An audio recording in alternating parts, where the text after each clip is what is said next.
그러면 오늘 우리에게 주신 하나님의 말씀 같이 보도록 하겠습니다. 누가복음 22장입니다. 성경 말씀 찾겠습니다. 누가복음 22장 14절부터 20절까지 말씀을 볼 텐데, 왜 오늘 이렇게 길게 말씀을 좀 잡았냐면 사순절 기간 6주간 동안 이 말씀만 계속 보겠습니다. 그리고 오늘은 14절 15절에 대한 말씀을 전할 것이고, 계속해서 이 말씀은 안에서 6주간 말씀을 전하도록 하겠습니다. 누가복음 22장 14절부터 20절까지 말씀, 우리 찾았으면 자리에서 일어나서 함께 읽겠습니다.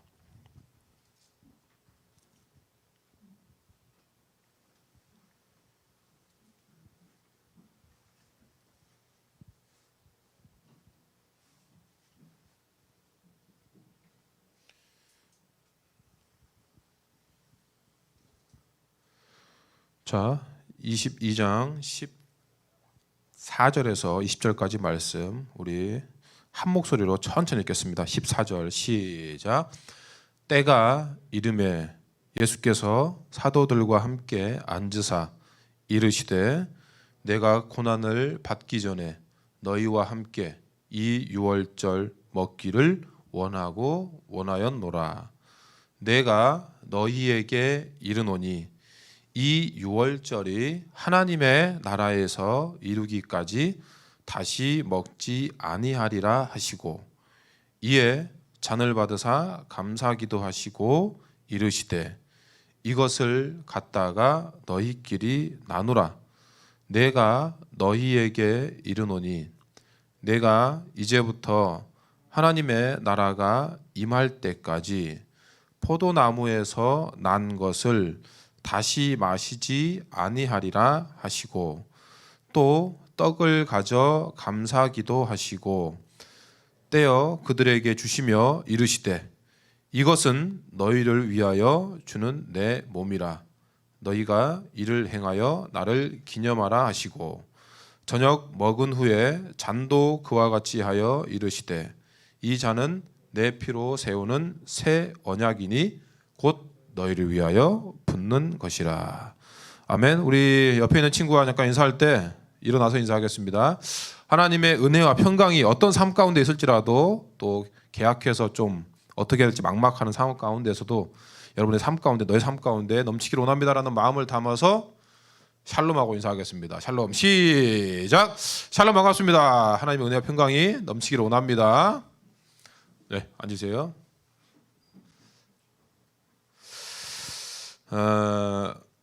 우리가 지난주 수요일부터 이제 제수요일이라고 사순절이 시작됐습니다. 사순절은 간단하게 얘기하면, 부활절은 우리가 다 알죠. 예수님께서 부활하신 부활절, 죽었다가 3일 만에 부활하신 부활절 전 40일간의 기간을 얘기합니다. 그 40일간의 기간에는 주일은 빠져 있습니다. 그래서 보통 6주가 되는 거죠. 그래서 이 사순절 기간에는 예수님께서 쉽게 얘기하면 이 땅에 십자가를 지시기 위해서, 그러니까 십자가를 지신다는 목적은 분명하죠. 우리가 수련회 때 들었으니까 우리의 죄를 사해 주시기 위해서 제물이 되기 위해 이 땅에 오셨는데, 그 죽기 직전, 그러니까 바로 쉽게 얘기하면 그 죽음을 앞둔 마지막 40일간의 기간입니다. 다시 얘기하면 똑같지는 않지만 사형수가 너 이제 언제 몇 날 몇 시에 죽을 거야 라고 고지를 받고 남은 40일간의 기간입니다. 그래서 가장 인간적으로 봐도 고통스러울 때고 힘들 때죠. 그래서 우리는 그 예수님의 고난을 생각하면서 이 사순절 기간에 예수님을 더욱더 깊이 묵상하고 나보다 좀 이웃을 더 돌아보고 또 절제하면서 보내는 기간으로 삼고 있습니다. 그래서 보통 성경에는 사순절이라고 나와 있지는 않지만, 초대교회에서 우리가 그때 교회 우리 성도들이 그런 기간으로 삼자라고 해서 사순절 기간을 보내고 있습니다. 하지만 우리가 생각할 때 단순히 이 사순절 기간이 내가 하고 싶은 거 참는 그런 시간이 돼서는 안 됩니다. 뭐 금식할 수도 있고요, 기도할 수도 있고, 성경 좀 더 읽을 수도 있습니다. 하지만 그 안에 내가 예수님을 사랑하는, 그러니까 예수님께서 우리를 그 40일간을 견디시고 또 십자가에서 달려 돌아가시기까지 그런 모든 것들을 감당할 수 있었던 이유는 우리를 진심으로 사랑했기 때문에 그걸 감당했습니다. 그래서 그 사랑을 기억하면서 나도 그 예수님의 사랑을 마음속에 품고 누군가에게 이 사랑을 나도 줄 수 있는 사람이 되어야 되겠다. 그러니까 여러분들이 교회를 똑같습니다. 교회를 다닐 때도 마찬가지고 내가 누군가를 만날 때도 마찬가지고 찬송을 할 때도 마찬가지고 기도를 할 때도 마찬가지고 내 안에 이 예수님의 사랑이 없으면 그건 다 무의미하다는 것이죠. 이런 것들을 잘하는 데가 쉽게 얘기하면 뭐 저기 남미나 유럽에서는 이런 걸 잘합니다. 형식적으로 잘하죠. 그래서 보통 사순절 기간은 바로 전에 뭐 카니발을 엽니다. 우리가 잘 알고 있는 뭐 리우 카니발, 브라질에서 막 춤추고 막 그런 카니발 하잖아요. 막 삼바 춤추고. 그게 뭐냐면 야 이제 앞으로 40일 동안은 사순절 기간이라서 우리가 마음대로 먹지도 못하고 놀지도 못하고 아무것도 못한다. 그래서 막 삼바 춤추고 막 한 일주일 동안 막 신명나게 놉니다. 그거는 율법적인 거죠. 사순절만 그래야 된다는 거 아닙니다. 그러나 우리 사순절 때 좀 더 예수님을 더욱더 깊이 묵상한다는 것은 뭔가 시간을 딱 정해서 이때 놀고 이때는 금식하자는 게 아닙니다. 평소에도 예수님과 같은 삶을 살았지만 사순절에는 더욱더 예수님을 깊이 생각하고 내 안에 예수님을 모시는 삶을 산다는 것이죠. 그래서 지난주에 사순절 기간이 시작되면서 또 사순절 챌린지가 시작됐습니다. 우리 여러분 뒤에도 걸려 있고 엘리베이터에도 공지를 했습니다. 이따가 다시 한번 그거는 광고 시간에 자세하게 얘기를 하겠습니다. 어쨌든 사순절 챌린지도 같이 참여하시면서 사순절을 함께 우리가 주 안에서 보내는 기간이 될 수 있기를 예수님의 이름으로 축복합니다. 아멘. 오늘은 사순절 첫 번째 주간으로 우리가 본문의 말씀을 가지고 예수님의 우리를 향한 사랑이 그냥 어쩌다가 이루어진 것이 아니고 놀라운 계획의 일부였음을 발견할 수 있습니다. 본문의 말씀을 목사님이 14절, 15절 말씀을 다시 한번 읽어드릴게요. 때가 이르매 예수께서 사도들과 함께 앉으사 이르시되 내가 고난을 받기 전에 너희와 함께 이 유월절 먹기를 원하고 원하였노라. 여러분 이 장면이 어떤 장면인지는 여러분 다 아실 겁니다. 최후의 만찬이라고 예수님과 제자들이 식사를 하는 장면, 여러분 그거를 잘 아시죠? 이때를 말하는 겁니다. 근데 이 때가 이르렀다는 것은 이 때에 대해서 무슨 때가 이랬냐, 우리 밥 먹을 때, 식사 때. 일단 1차적으로는 그럴 수도 있지만 예수님께서 여러분 오늘 모든 본문을 통해서 말씀하신 걸 보면 유월절의 때가 되었다는 겁니다. 이 유월절은 우리나라에서 이야기하는 뭐 설날, 추석과 같습니다. 대명절이죠. 이스라엘에서는 세 가지의 큰 명절이 있습니다. 유월절, 맥추절, 수장절. 그리고 물론 그게 다 다릅니다. 어떨 때는 무교절이라고 부르기도 하고 또 다른 맥락으로 부르지만 큰 3대 절기가 있는데 이 3대 절기에는 예루살렘에 올라와야 되고 또 가족들이 같이 모여서 식사를 하게 됩니다. 그중에 특히 유월절 때는 유월절에 어린 양을 잡아서 함께 식사하는 것이 이스라엘의 전통이었습니다. 이 유월절은 우리나라로 얘기하면 광복절과 비슷하죠. 그래서 예수님께서 때가 이르렀다. 그리고 사도들과 함께 앉으셨다. 이렇게 얘기합니다. 때. 이 예수님의 말씀을 통해서 보면 어떤 유명한 영화의 대사가 이런 게 있습니다. 너는 다 계획이 있구나. 하나님께서 또 예수님께서 하시는 오늘 이 식사의 이 때는 하나님의 계획 가운데 이루어진 것을 믿는다는 것이죠. 예수님은 그냥 하시는 것이 아니라 다 계획 가운데 이루어지셨습니다. 우리는 가끔 이런 생각을 합니다. 내가 미래의 일을 알 수 있으면 얼마나 좋을까? 좋을까요, 과연? 하지만 여러분 예수님 보세요. 지금 오늘 예수님의 상태가 어떻습니까? 이제 죽음을 40일이 아니죠. 이제 지금 6월절인데 이 6월절 식사를 하시고 내일 이제 매질을 당하시고 죽기까지 맞은 다음에 십자가에 이제 달려 돌아가실 것이라는 걸 압니다. 물론 그 전부터 아셨죠. 사순절 기간 40일 전이고 그런데 이제 내가 이제 고통스럽게 십자가에 달려 돌아가야 죽으셔야 된다는 걸 압니다. 내일입니다. 그런데 여기서 제정신인 사람이면 그 식사가 웃으면서 밥이 넘어갈까요? 여러분 유튜브나 영상을 보시면 사형수들의 마지막 식단이 나옵니다. 그 마지막 식단을 보면 그 감옥에서도 마지막에 먹고 싶은 건 다 해줍니다. 먹고 싶은 건 뭐냐? 양껏 먹는 사람도 있고 그냥 어떤 사람은 뭐 담배 피웠던 사람 딱 담배 한 까치 피고 가겠다 이렇게 하는 사람도 있습니다.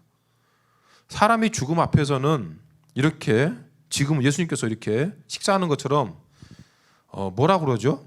편하게 식사할 수 없고. 근데 예수님은 그런 모든 것들을 다 알고 계셨음에도 불구하고도 이 때를 간절히 기다렸다는 겁니다. 그리고 계획하셨다는 것이죠.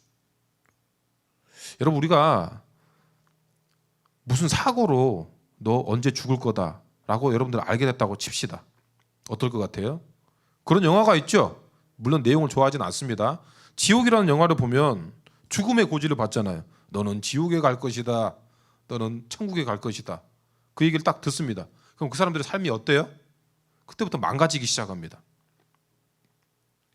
우리가 미래를 안다는 것은 그렇게 좋은 것 같지는 않아요. 우리도 마찬가지고. 대부분 그 상황 앞에서 두려워하거나 도망치거나 숨으려고 합니다.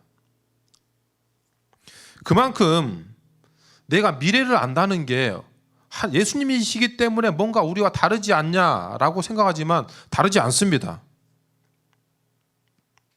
그리고 오히려 그것을 안다는 게 더 고통스러우신 것이죠. 나 이제 죽어야 된다. 어떻게 죽으실 것까지 다 아셨잖아요. 채찍에 맞을 고난을 받을 것이다. 그가 이사야서를 보시면 다 나오잖아요. 그가 채찍에 맞음으로 우리가 나음을 받았다. 그가 징계를 받음으로 어떻게 돌아가실지 다 알고 계셨습니다. 이미 선지자로부터 다 계획하셨고 말씀하셨고 그게 이제 곧 다가올 것이라는 걸 알았습니다. 여러분 두렵지 않겠어요?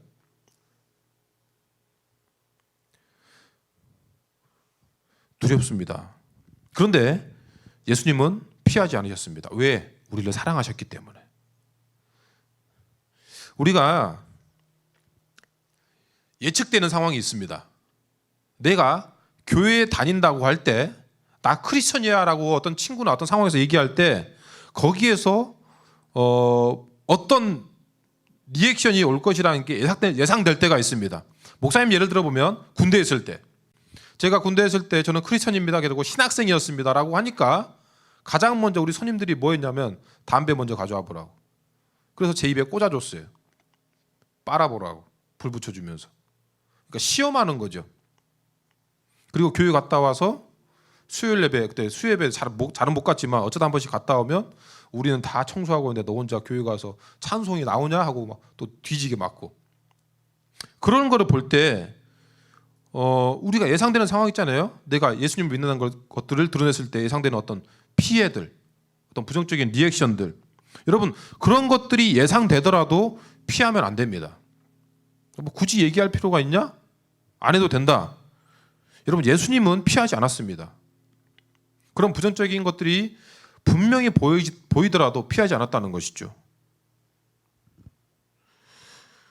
우리는 예수님처럼 살기를 몇 번이나 다짐해야 됩니다. 그래서 우리는 섬김을 포기하면 안 되고 사랑을 포기하면 안 되고 용서를 포기하면 안 됩니다. 그리고 내가 예수 믿는다고 해서 예를 들어 내가 학교에서 친구들 가운데에서 또 누군가로부터 야 무슨 교회 다니는 사람이 그래? 야 뭐 그렇게 교회 다니면 이것도 한번 해봐라 라고 할 때 그런 것도 내가 감당할 수 있는 사람이기 때문에 우리는 크리스천입니다. 예수님은 그걸 다 감당하셨습니다. 예수님은 십자가에 달리 돌아가시기 전에 오늘이죠. 유월절 날 제자들과 함께 식사하기를 간절히 원했습니다. 다른 성경에서 보면 이렇게 나와 있어요. 오늘 보면 이 유월절 먹기를 원하였노라. 그러니까 벌써 성경에서 예수님께서 두 번 나는 원했고 또 원했다 라고 하는 어떤 소망, 어떤 기대가 나타나죠. 근데 다른 성경에서 보면 이렇게 나와 있어요. 예수님께서 이때를 정말 얼마나 간절히 기다렸는지 모른다 라는 뉘앙스로 해석합니다.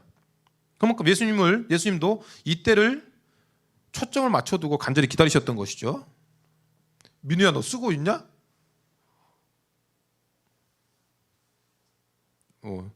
써보세요. 뭐 생각하고 있는지 모르겠지만 자꾸 어디 뭐 스피커 보고 있길래. 자, 유월절은 간단하게 얘기하면 아까도 얘기했지만 광복절이라고 그랬죠. 이스라엘 백성들이 400년 동안 이집트에 종살이를 하고 있다가 하나님께서 모세라는 사람을 보내서 10가지 재앙을 내리셔서 이제 이집트에서 나오게 됐습니다. 근데 그 마지막 10가지 재앙이 10번째 재앙이 중요합니다.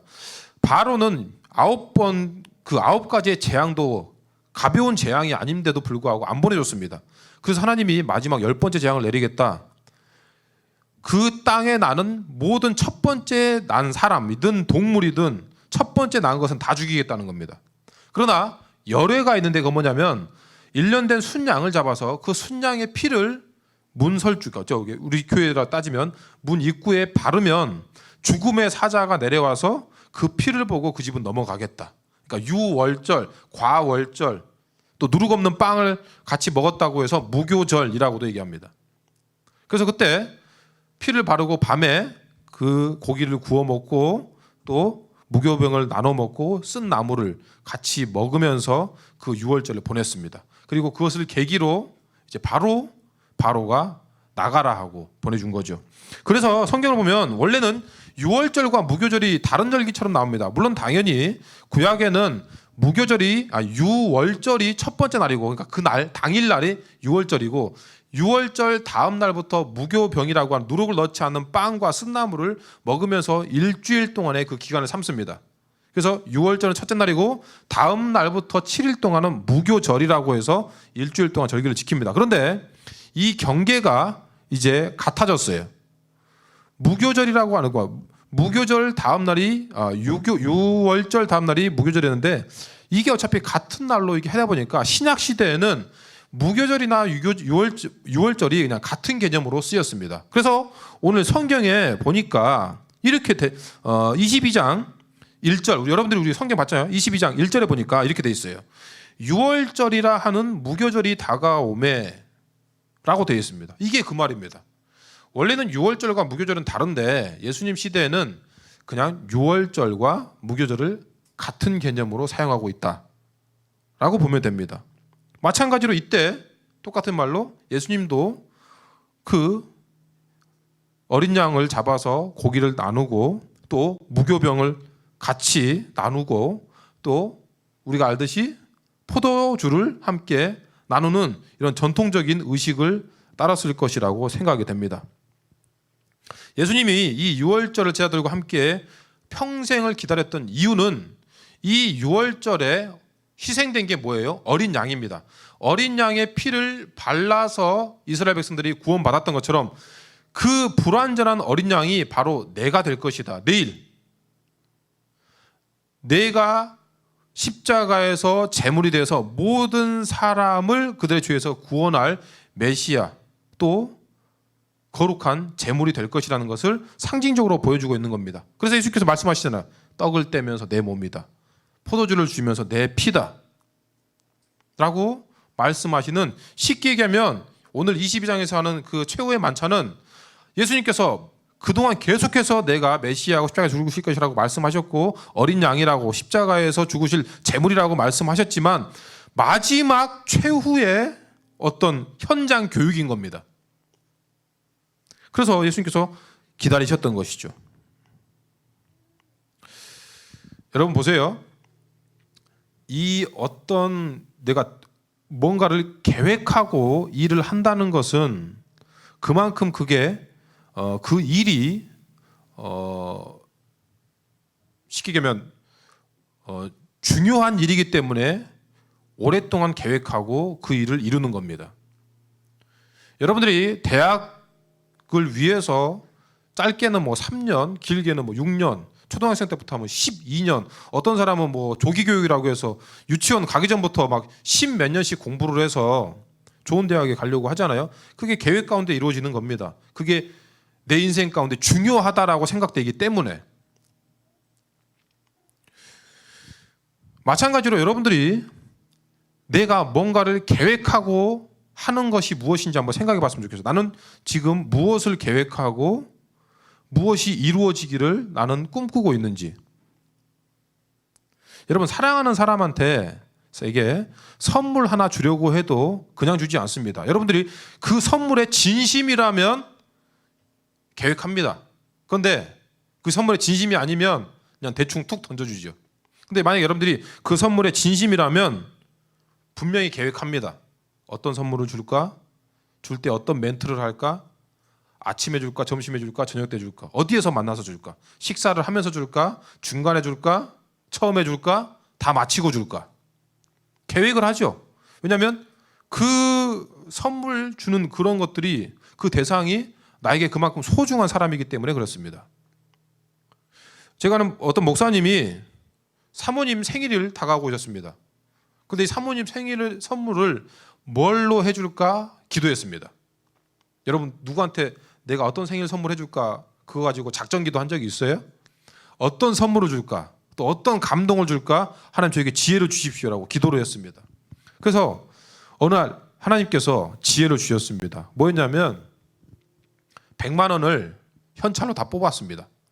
그리고 10,000원씩 이제 다 준비를 했죠. 그러니까 10,000원씩 100개를 준비해서 집안 곳곳에 숨겼대. 생일 전날 사모님 잠깐 나가라고 한 다음에. 근데 아침에 딱 이제 아침에 자고 일어났을 거 아니에요? 밥을 준비하려고 밥 뚜껑을 열었는데 거기에 10,000원이 있고, 설거지 하려고 뭐 숟가락 꺼내려고 먹으려고 숟가락을 통을 열었는데 거기에 10,000원이 있고, 밥 뜨려고 밥그릇을 열었는데 거기에 또 10,000원이 있고, 이렇게 해서 군데군데 10,000원을 숨겨놨던 거죠. 그래서 얘기했습니다. 100만 원이 있다 우리 집안에. 그러니까 한 번 주고 기쁜 거 아니라 이제 보물찾기 하는 것처럼 사모님이 그 발견할 때마다 기뻐하고 발견할 때마다 기뻐하고, 그러면서 그 목사님 무슨 얘기냐면 아직까지 못 찾은 돈이 있대요. 자기도 어디 숨겼는지 몰라서. 이제는 발견한 사람이 이제 임자인데, 어찌됐건 그렇게 고민하고 어떤 사랑하는 사람을 위해서 계획했다는 것이죠. 여러분, 하나님께서 우리를 향한 사랑은 감히 상상할 수도 없습니다. 우리가 어느 정도 계획하면 내가 그 사람을 사랑한다고 할 수 있겠어요? 평생을? 예수님은 이 6월절 식사를 예수님의 평생 그 이전부터 준비하셨습니다. 성경을 보니까 하나님의 우리를 향한 그 놀라운 사랑의 계획은 이 세상이 만들어지기 전부터, 창세 전부터 우리를 향한 사랑은 계획되어 있었고, 우리를 향해서 놀라운 그 은혜를 부어주시기 위해서 하나님은 이미 준비하셨다는 것이죠. 에베소서 1장 3절부터 7절까지 목사님이 좀 읽어드리겠습니다. 이거는 새 번역으로 좀 읽어드릴게요. 우리 주 예수 그리스도의 아버지이신 하나님을 찬양합시다. 하나님께서는 그리스도 안에서 하늘에 속한 온갖 신령한 복을 우리에게 주셨습니다. 하나님은 세상 창조 전에 그리스도 안에서 우리를 택하시고 사랑해 주셔서 창조 전에 하나님 앞에서 거룩하고 흠이 없는 사람이 되게 하셨습니다. 이건 창조 전부터 계획하신 겁니다. 하나님은 하나님의 기뻐하시는 뜻을 따라 예수 그리스도를 통하여 우리를 하나님의 자녀로 삼으시기로 예정하신 것입니다. 이미 약속하셨습니다. 그래서 하나님이 하나님의 사랑하시는 아들 안에서 우리에게 거저 주신 하나님의 영광스러운 은혜를 찬미하게 하셨습니다. 그 은혜를 발견하면 찬양할 수밖에 없죠. 그래서 우리는 이 아들 안에서 하나님의 풍성한 은혜를 따라 그의 피로 구속 곧 죄 용서를 받게 되었습니다. 아멘.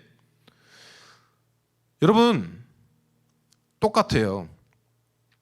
내가 누군가를 사랑한다면 계획적으로 사랑하게 되어 있습니다. 우발적으로 사랑하는 것이 아니라 계획적으로 사랑하죠. 그래서 우리가 여러분 기억할 것은, 내가 한순간 실망하거나 또 좌절하거나 어려움이 있고 힘든 일이 있고 불평한다고 하더라도 하나님의 우리를 향한 사랑이 변할 것이라고 그렇게 쉽게 착각하지 않았으면 좋겠어요. 내가 하나님 앞에 죄 지었다고 해서 이번 주 주일날 안 갔다고 해서 어떨 때 또 죄를 지었다고 해서 하나님이 나에게 실망하실 거야. 그런 하나님의 우리를 향한 사랑은 그렇게 가볍지 않습니다. 하나님의 계획은 내가 생각하는 것 그 상상 이상입니다. 내가 실수했다고 해서 없어지거나 실망하시는 하나님이 아니시라는 거죠. 시험 점수가 나오지 않고 코로나로 인해 우울하고 되는 일이 없습니다. 그리고 내가 요즘에 믿음이 없어지는 것 같고 하나님이 계시는가라고 하는 자꾸 의문점이 생기더라도 하나님은 오늘 여러분과 함께 예배드리는 이 시간을 간절히 원하고 원하셨다는 것이죠. 이 예배 드리는 이 시간이 그냥 내가 오고 싶어서 온 것이 아니라 하나님의 계획 가운데 있는 시간의 일부라는 겁니다. 그리고 하나님의 나를 향한 놀라운 계획은 아직도 다 열지 않은 어떤 보물함, 그리고 아직도 다 무엇이 있는지 다 알지 못하는 어떤 보배 합이라고 하는 놀라운 사실을 우리는 뒤늦게 발견할 수 있을 겁니다. 우리를 향한 하나님의 서프라이즈는 지금도 계속되고 있습니다. 어찌 보면 날마다 계속되는 것이죠. 우리는 그것을 그 목사님이 사모님에게 100만 원을 100개를 뿌려가지고 동네 그 집안 곳곳에 숨겨놔서 나도 모르게 찾는 것처럼 우리 삶 곳곳에 하나님의 사랑의 계획, 하나님의 놀라운 서프라이즈는 우리 삶 곳곳에 숨어 있습니다. 친구와의 관계에서, 부모님과의 관계에서, 학교에서, 또는 시험을 떨어졌을 때, 내가 점수 못 받았을 때, 잘 됐을 때, 때로는 게임할 때, 그 모든 곳에서 우리는 하나님의 사랑을, 하나님의 놀라운 계획을, 하나님의 서프라이즈를 발견할 수 있다는 겁니다. 예수님의 우리를 향한 구원의 계획은 이미 창세전부터 준비하신 사랑의 계획인 줄로 믿습니다. 그 어떤 서프라이즈보다 감동적인 계획이 무엇이냐? 바로 십자가 위에서 이루신 하나님의 또 예수님의 놀라운 구원의 역사죠. 그래서 우리도 이 은혜를, 그 사랑을 받았다면 나도 누군가에게 그 사랑을 실천할 수 있는, 다시 계획적으로 그분을 돕고 섬기고 헌신할 수 있는 저와 여러분 다 될 수 있기를 예수님의 이름으로 축복합니다. 아멘. 저도 아까 그 목사님 얘기를 듣고 사모님한테 그런 걸 한번 시도한 적이 있습니다. 똑같습니다. 우리가 그 사랑을 받으면, 그 은혜를 받으면 나도 그 받은 만큼 누군가한테 흘러가는 것은 너무나 당연한 겁니다. 다시 얘기하면 받은 만큼 누구한테, 이웃에게, 친구에게, 주변에 줄 수 있는 거죠.